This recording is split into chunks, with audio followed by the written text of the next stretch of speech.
Welcome in, everybody, to Fantasy Pros MLB. This is Leading Off Live, brought to you by Bet365. Bet $5. Get 150 in bonus bets when you use the promo code Leading Off at Bet365. It is me, Joey P. That, of course, is the Welsh. And it's you, the Peanuts, the Cracker Jacks. On a Monday morning, it's hazy, hot, and humid here in New Jersey. And as always, it's just plain old hot where the Welsh is. Yeah. But we're going to have some rain this week. So I got to get the pool in today, Welsh. Today I told the kids I'm going swimming with or without you. Get in that pool because it looks like rain the rest of the days to come this week. But this weekend was fun for baseball action. Garrett Cole laboring through 97-degree weather here in the New York area. Don't hump me because it wasn't great. Oh, no, just very interesting. You start with Garrett Cole. How did Luis Heel do? How was Luis Heel yesterday? Better. You did better. You still trust him for the next 150 innings ahead of him? I don't, or 50 innings ahead of him. No one. I trust no one. Yeah, so this is great. You basically got a gift from Luis Heel. So let's start there with the headlines. Welsh, he was good. Rafael Devers, 2 home runs in that same game. 9 strikeouts for Heel, 6 2/3. No walks, which is interesting because, again, he is second only to Tristan McKenzie in walks this year. 48 to McKenzie's 49. So in terms of active pitchers, he is the leader. So I think he'll give everybody a gift, which is he gave him a really good start before the All-Star break to get out from under Luis Heel. Do you see things differently? Yeah, that might be the case. I'm willing to acknowledge that. Like I took my L already of being like, screw it. Luis Heel's going to be this and that. Like the innings they're clearly putting something onto him. Like he is clearly wearing down in some type of capacity. The Yankees haven't given us a full, clear path of what they are going to do, which I think that's what leaves it the most muddy. And those muddy kind of ideas are also going to be something we're going to focus on here in a little bit with another guy. But I would say from Luis Heel's standpoint, if you get past the, is it going to go to bullpen, blah, blah, blah, this is what we wanted to get back. I think I had mentioned the last couple starts, it has been just his zone control. It's really like a lot of these guys. And I talked about this actually on CBS last week with Christopher Sanchez. Christopher Sanchez had been incredible, but he gets all of his strikeouts on one primary off-speed pitch, and then it's a sinker and a fastball that doesn't do much. If you don't throw the fastballs in the zone, you're not setting anything else up, and you won't get the Ks. And he was just and Heel had just been, when he's in the zone, it's dead red middle. People are slamming it. This was a start. He was almost 60% zone fastball, 47% slider. And that also really shows you, okay, that slider, it's going to give people fits. Of the 34 that he ended up throwing, 15 of them were either foul offs or called strikes, which I think is pretty impressive. So he ended up having 12 called strikes and whiffs on the slider, 33% whiff rate, and everything was up in that start. Fastball, a full mile per hour, slider, a full mile per hour. Maybe he's getting set to take that next stage and gear up a little bit. Yankees are going to need him unless they're going to go make a big move, and I don't think they do. So I am still a tiny bit optimistic that the Heel is done thing might be over, but you might need to look. This might be a good opportunity to get out if you're worried. Yeah, and you kind of should be a little bit. You should be a lot of it. I will say this. We disagree on one thing here, which is the Yankees won't go get somebody else. The Yankees will.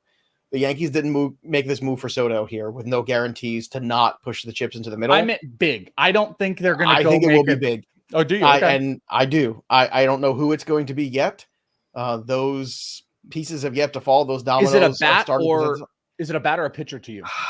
I think it's a pitcher first and foremost. I think that is really what they have to do. They need insurance here for multiple things, and they need it. I was on air live on Saturday during the Garrett Cole start. Joe Ranieri and I were doing that game live for Sports Grid. And, we were talking about, he was up to 50 pitches in the second inning, basically. And it was just like, geez, just inefficient. But I give him a lot of credit. He labored through. He did not throw in the towel. The Yankees, Ben Rice carried him in that game, 2 home runs for him in that game. That was a must win. You need to win those games where Garrett Cole needs to, you need to win those starts when Cole is on the mound right now, because that's how you stop the bleeding of this losing streak that the Yankees have been on, frankly. Another streak, speaking of streaks, all-time great, Jose Miranda, all-time record, 12 consecutive at-bats, 12 consecutive hits. Unbelievable. Royce Lewis goes down, Byron Buxton picks them up, and Jose Miranda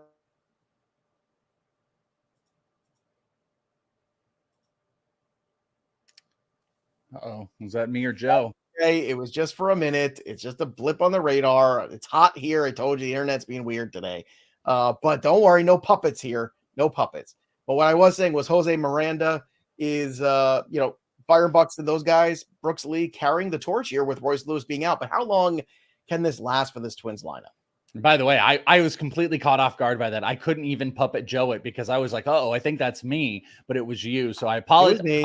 I apologize to everybody that was ready for puppet Joe there, and I wasn't ready for it. I was looking up Jose Drop Miranda the ball. stuff. I did drop the ball. He did not. I was a year early on Jose Miranda too. I mean, last year, the talk up of just what a great hitter this guy was, and nothing came together last year. He ended up hitting 211. There was no power to speak of. This is the version of the minor league guy. I don't know if people remember, like Jose Miranda was a menace. I believe it was in 2022, an absolute menace in the minor leagues. And he's coming back and showing those skills. So far this year, obviously over 3 years, career high expected batting average is up to 291. He has a 41% hard hit rate, which is 4% higher than last year. His K percentage is down to 13%, and he is barreling the ball. Again, I tell you all those things because those are great metrics to just hone in of the baseline of who this player is. The other really incredible thing, he is hitting over 300 against every single pitch type. So that's a big thing you want to focus on how pitchers are going to end up adjusting to a guy. And he's kind of smashing everything right now. He just makes really, really solid contact. He's getting the ball up in the air more as well. 10 degree launch angle last year, 15 degree this year. We talked about him a month or so ago. I said, hey, this is a guy that he's going to get more opportunity. He is hitting well. We should pick him up, and he's found his stride. I cannot get over, though, and I don't know how I'm going to do this in the off season. I'll figure something out. But like, you know how we have like, the rookies that get hot and then you have like the sophomore slumps.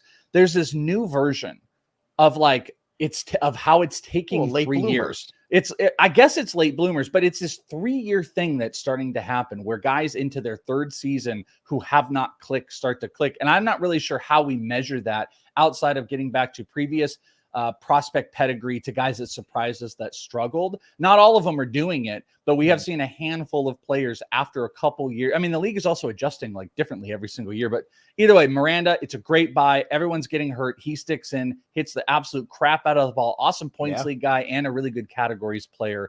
Jose Miranda, probably top 100 player rest of season at this point. Yeah, Lee had a home run in that Saturday game too against Hunter Brown. Yeah, Hunter Brown, by the way, that kind of came back to roost after he'd been so good. It was finally the first bad start he's had in a long time. Can't all be great. Can't all be great, and his home road splits are not the best too. So maybe we'll give him a pass on that. Tarik Skubal, incredible, 13 strikeouts, 7 innings for him. Jose Barrios, 10 strikeouts, 6 innings against Seattle. Seattle obviously without Julio Rodriguez. More on that later in the show. Grayson Rodriguez, 8 strikeouts of his own, 3 runs and 6 innings for the Orioles against the lowly A's. And it looks like the Cubs might be selling off. Apparently, it's not just Nico Horner, but Cody Bellinger, as I mentioned, that would be a big piece. Jameson Taillon could be out there too. Bellinger would be a big piece for somebody to add. On the Mariners, I'm knocking on that door right now. You're the Mariners. You got to be first to market here because you can't wait and then compete with the Orioles prospects or the Yankees prospects potentially they can put together, or even maybe even the Dodgers too. So you don't want to compete with the big boys. Yeah. Now is the time to strike if you are indeed thinking that the Cubs are putting those names out there. I'm so like I'm probably annoying about this. So over the Most weekend, likely. the fourth, definitely over the holiday weekend, I did a couple hits over on CBS, and I did this on both of the shows, and I've been kind of doing this in general. I'm hyper focused on the team that's going to rip the Band-Aid off the trade market because you're like, oh, yeah, the Yankees are going to make a big trade. There's only so much on the market, and there's only so many teams that are willing to consider selling. And there are so many teams that have the assets to buy. And, I brought up the Yankees too, on what side you thought they were going to buy, because like, not only they've been like top 10 in ERA on the year, top 10 in hitting, like both sides have been great. They have the highest, I think our third highest run differential scoring on the season, blah, blah, blah. But like they could use a rotation piece and they could use a hitter. They've outside of Judge and Soto, they've got so many guys that are lacking, and they are second to last in MLB in stolen bases. That's why I'm bringing this all back. guy like Nico Horner, to me, would actually make a ton of sense for a team like the Yankees. Obviously, it's going to make sense for a team like the Mariners as well, but that's the problem, is all of these teams could use these pieces. I think the Cubs would do very well to put some of these pieces out on the market. Tyon would be a Savale-like pitcher that you could put out there, but Bellinger and Horner, they could corner the market while these other teams like the White Sox, there's rumors the White Sox might hold Robert till the offseason, or the Vlad and Bichette stuff. The Cubs could be the ones that could set the price. And I agree, teams should be calling. Bellinger's not having as good of a year, but he would be great in either one of those lineups. And Horner specifically, I think would be really great. Mariners and Yankees stand out to me for his spot. Yankees would too. That'd be funny. They want to trade Gleyber Torres for him, and they could swap back after all those years and give a. That would be funny. Obviously, I was thinking the same thing. Back to the Cubs. All right, the All-Star rosters are complete. Basically, American League. You've got the starters: Rutschman, Guerrero, Altuve, Jose Ramirez, Gunnar Henderson, Judge, Kwan. I like to see Kwan in there. Made me really excited. Juan Soto and Alvarez. By the way, our special is going to be airing next week to our fantasy all-stars for 2024. A lot of the same names here, maybe a few different. And then on the National League side, William Contreras, Bryce Harper. Hopefully he'll be able to play. We'll see. Fingers crossed. Ketel Marte, Alec Boehm, Trey Turner. Trey Turner. I mean, ridiculous. He didn't even play the first half. This is so dumb. Jerickson Profar, Tatis, Yelich, and Ohtani. You can roll down to some of the pitchers here. Tyler Anderson. his second. That's embarrassing. Tyler Anderson's expected ERA is like 7,000. His FIP is 8,000. It's unbelievable. But what else could they have done? Like, I agree. The smoke and mirrors of Tyler Anderson, but if there isn't a bigger sell high at the break candidate, I don't know who here. You know what? Here's a tease.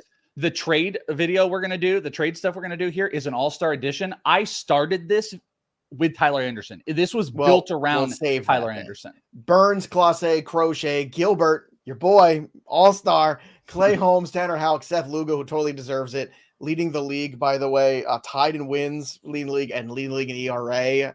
Unbelievable. Mason Miller, Cole Reagans, Tarik Skubal, and Kirby Yates. I see a couple Kansas City Royals pitchers on there. How about that? On the National League side, Glasnow, Halsey, Hoffman, Imanaga, Lopez, Sale, Scott, Skenes, which is going to be super fun. Hopefully he gets the pitch in that game. Strom, Suarez, Ranger, and Robert, and then Logan Webb and Zach Wheeler. So Welsh, I think for me, the fun thing here is Skenes. Can you get Skenes an inning in the All-Star game? I hope we do. I don't know how the rotations line up or anything. I haven't looked ahead yet, but that's good for baseball. I want Paul Skenes on that mound at some point. That's going to be electricity in that building. Any thoughts here? Maybe on Trey Turner being ridiculous as the starting shortstop. I can give you two. I can give you two snubs. Francisco Lindor, someone said in the chat, huge snub. And I think the biggest one, and you call me a homer or not, but Christian Walker, Pete Alonso made it in over Christian Walker. Christian Walker is literally beating him in every single category out there. The Diamondbacks Twitter world is losing their mind. Pete Alonso not deserved to take that over Walker. With Harper coming out, that's probably either going to open up a spot for Christian Walker or Lindor, but I thought those two were like the biggest snubs of not making it. And I will just reiterate one last time, I will talk a lot about how much I hate fan voting in all-star games. I think it's embarrassingly stupid. I think more than ever, or just because it's right now, the getting one representative of each team is so stupid. Like Tyler Anderson as an all-star is laughable. Well, look, like the Angels are smart, they'd be trading Tyler Anderson too. However, I will say this, Welsh. I think that is another one of these pieces from a bygone era where you didn't get to see the American League if you were a National League fan and you didn't have the internet, you didn't have all these things. It was cool to see guys from other teams. Like, it was a big deal. As a kid growing up in the early mid-'80s, it was really cool to see those guys. Like, I'd watch the Yankee games too. I was lucky I lived in New York, so you would see those American League guys more. You ever saw them in your ballpark, you didn't really watch a whole lot of them. So if you're a Mets fan and vice versa if you're a Yankees fan, it was cool to see, a guy from the Angels, a guy from this team. That was neat. I agree with you. You're an all-star or you're not. This one representative is kind of dumb at the end of the day, but it's all right. I can live with that. That's one of the old guard things I can still live with at the end of the day. I mean, I can live with all of it because I don't care about the all-star game. Like, everyone gets super worked up and they're like, I love how angry you're. Like, you don't care about Hall of Fame. You don't care about all-star game. You're funny. You're a funny baseball fan in that sense. It's like big ticket items that Welsh is like, I hate. The things This that get conversation. people worked up that they Yeah, want to you don't fight care at about, all. I don't care. I don't care about like this guy should have been at the You're Hall of Fame. non-confrontational when it comes to this stuff, but No, I'm not. maybe a little less confrontational, more confrontational when it comes to trades. So let's talk trades with Welsh for week 16. Welsh, who are the guys you want to get rid of right now? And who are the guys you want to get on your roster as soon as you can? All right, this is an all-star edition of the trade talk here. I've got 3 names. These are all players that made the all-star game, but I'm going to do a little bit of fishing and farming for your interactions here with this first one. This is similar to what we talked about with Garrett Crochet. So let me present this for a tiny talk, and then I will just give you the 3 names that I think you can trade for or away at the all-star game. Here is my presentation to you for the all-star game. Should we and can we trade Paul Skenes? Trade for or trade away? I know it's been a big question all season long. Now, I have a couple scenarios I'm going to throw at you, but let me give you some good and some bad of things you guys already know. The good on Paul Skenes, who, by the way, absolutely deserves the all-star bid. The good, in 10 starts this year, really just like a barely over 2 ERA, which has been phenomenal. He's gone 6 innings in 8 of his 10 starts. He's gone 6 or more innings, in 8 of his 10 starts, which is crazy for any starter at this point, but a rookie nonetheless. He struck out 7 or more in all but 1 start, 5th best K percentage in baseball since June 1st, and a million other nice things that you know. Here's the bad on Paul Skenes. The Pirates are now 10 games back in the division, 4.5 games back in the wild card, which isn't horrible, but they're 4th right now. If they fall out, the second big worry is going to be the innings cap starting to stare at us in the face. This guy had really one of the biggest storylines when he got drafted was his usage in college. We now see a big usage happening here. If they're out of it, he's in the all-star game, values up. I think it's something to consider. Also, a little stat I thought was interesting. Since June 1st, he has the highest left on base percentage in all of baseball, 97%. A lot of that is to like his skills and his talent, but that's a regressional standpoint. There were 2 players in that period of time who had over 90, and number 2 was 91%. So, he's been incredible, but the idea here is, like you've mentioned with Heel, if they're out of it, are we going to lose some of how aggressive they've been? He's going deep into games. His pitch count is up. Also is not going to be around for, I think it's not weeks again, or days. It's going to be weeks, I guess they're saying. We're waiting to get him back. Another thing I'll throw on with Skenes too. First time through the batting order, 41% K rate. Second time, 30% K rate. Third time, 26.9% K rate. So stamina already within games is a bit of an issue for Skenes. I mean, so if you start the thing elongating that, also the walk rate goes up second time through the order from 4% to 7.8%.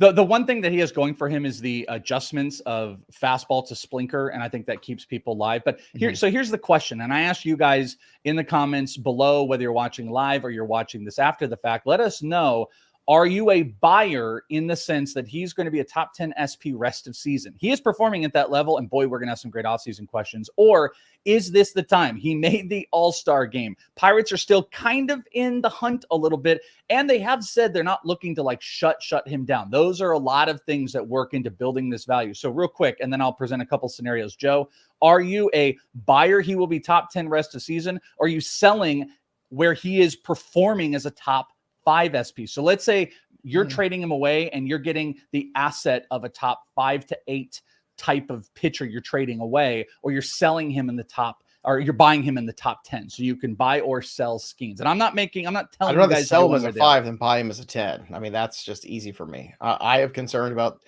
again, this is somebody who's plays in the more points league, there's playoffs world.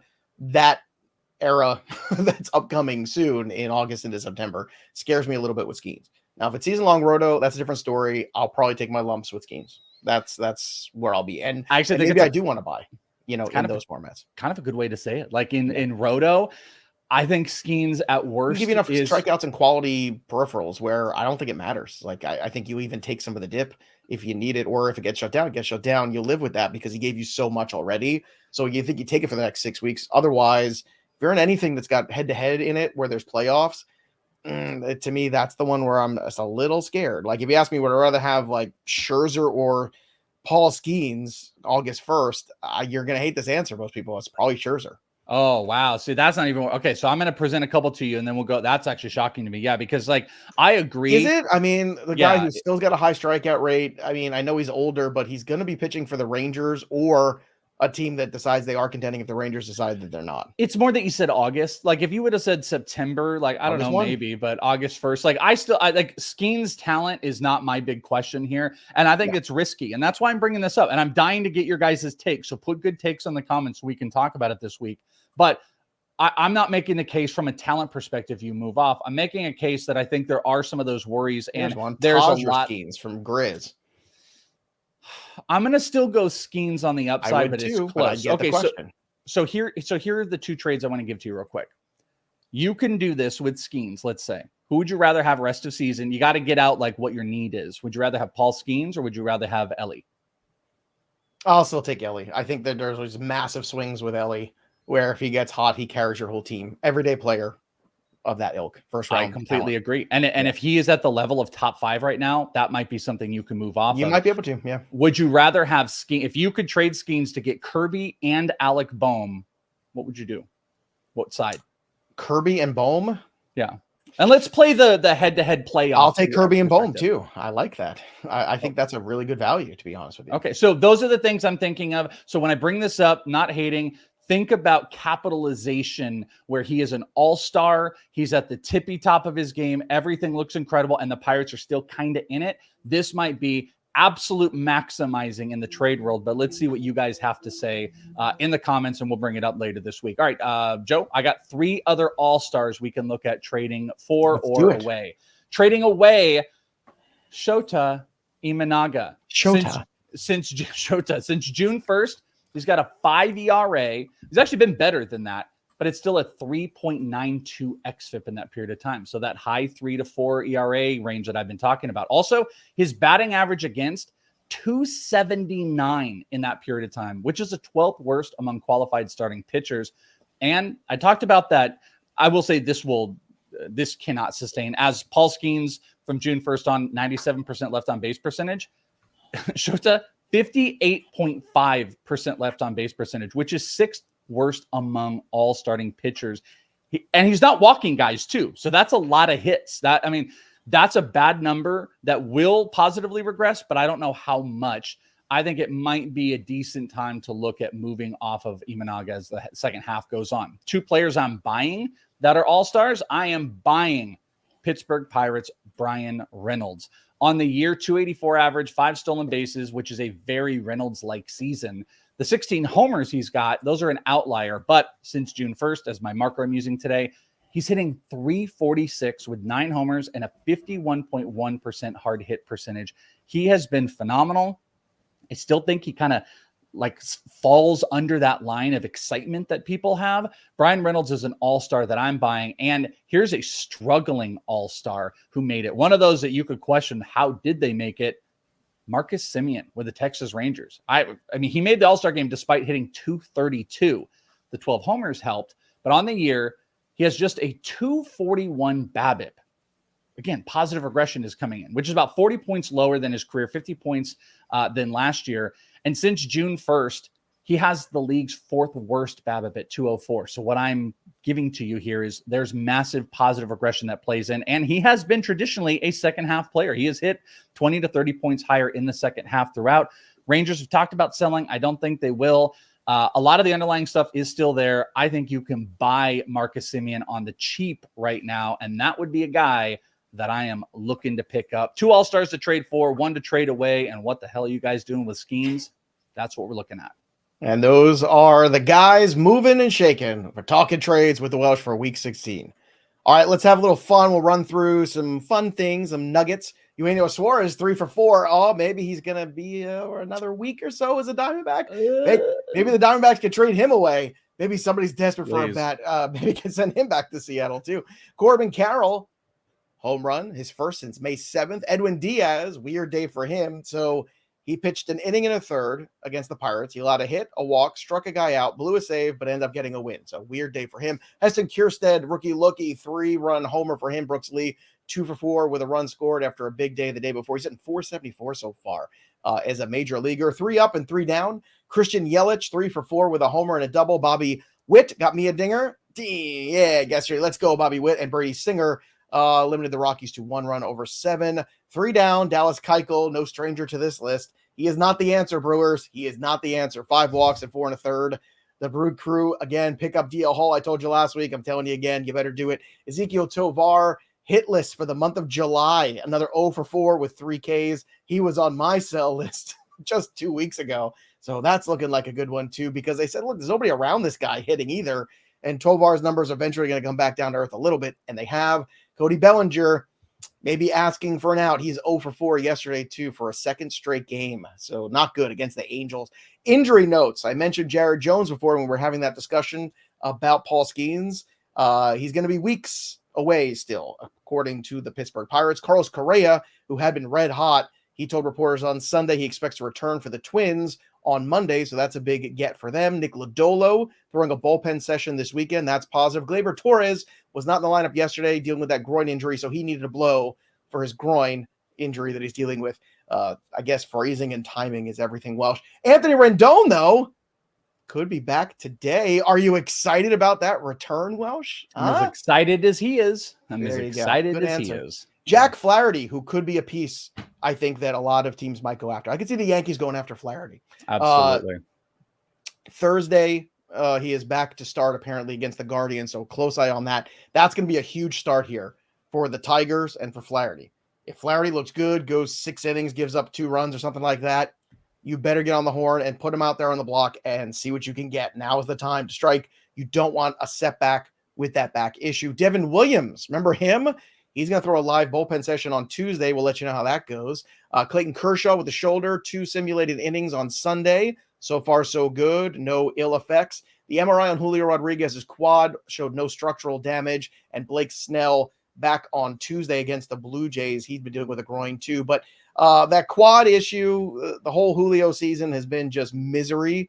Welsh, this is a guy who had 30 homers and 100 RBI last year. Seattle's got to do something soon, but I look at Julio as a fascinating buy low in keeper and dynasty leagues too, because it's been so wretched, so bad. This might be your window, and I'm buying. He's still so young with so much upside, Welsh. I think this 2024 window on Julio might be shutting soon at some point.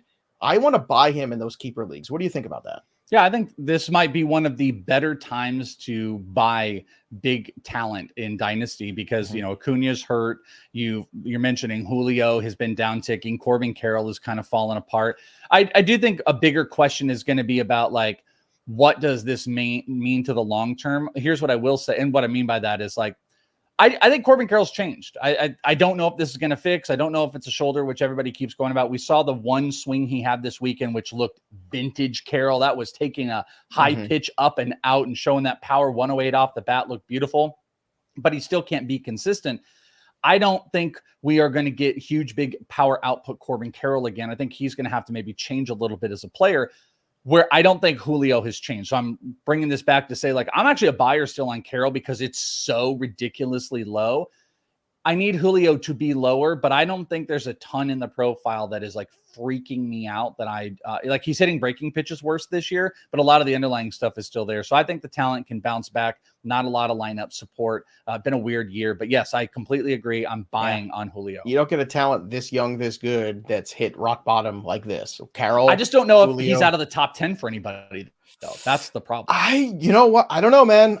It was pretty bad this year. You're probably right. Most people will have discipline, but if somebody doesn't, or if somebody's got him and is about to make a run for a championship too, maybe you could offer them, an overpay to get him on your roster for the future and say, hey, go win a championship. Give me Julio. I think this is the time to do it. It's also time for the best bets of the day.